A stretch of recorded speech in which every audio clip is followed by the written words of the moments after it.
Welcome to the program Our Moments with God. I'm Marek SVD. I am the provincial of Slovak province of the Society of Divine Word. On the Monday's readings of the October the 13th, we find the introduction or the first lines of the letter of St. Paul to the Romans. It is his largest letter, and he starts as usually with his introduction.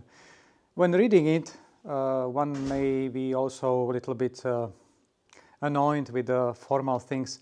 However, I think it offers us at least 3 points to think about. Paul, as usually in his introduction, is introducing himself, but more widely than usually in his letters, and then he's addressing his audience. And we find there 3 important moments of his life and mission. And it is the gospel, it is the faith, and the call to sanctity. The first moment is the gospel. Paul introduces himself as the slave of the gospel.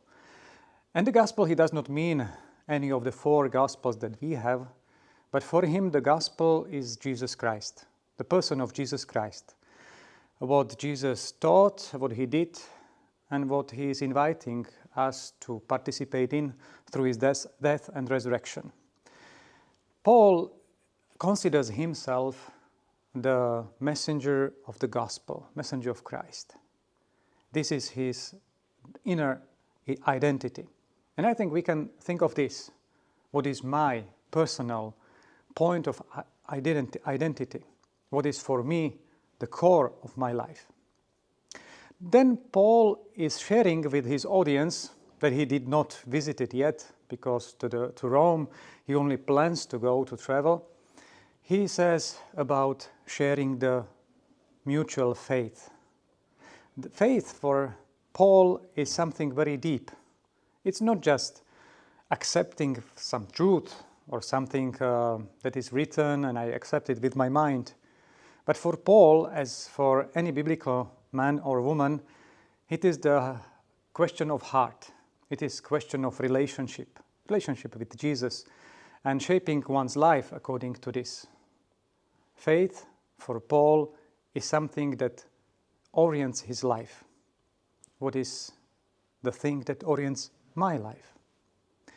Finally, the third point is the call to the sanctity, to the communion of saints, let's say, because Paul is saying, or he is addressing those in Rome as those who are called to be saint, because they are participating on the things that make us saint.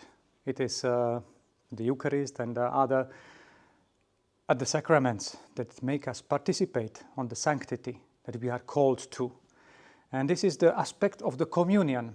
We are not in our faith left alone, but we are called to live a community life, building relationships with one another through or based on our faith.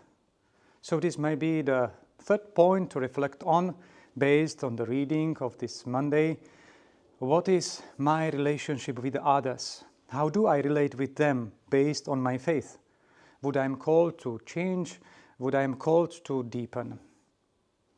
So gospel, faith, and the community of sanctity, called to be saints. I wish you a nice day.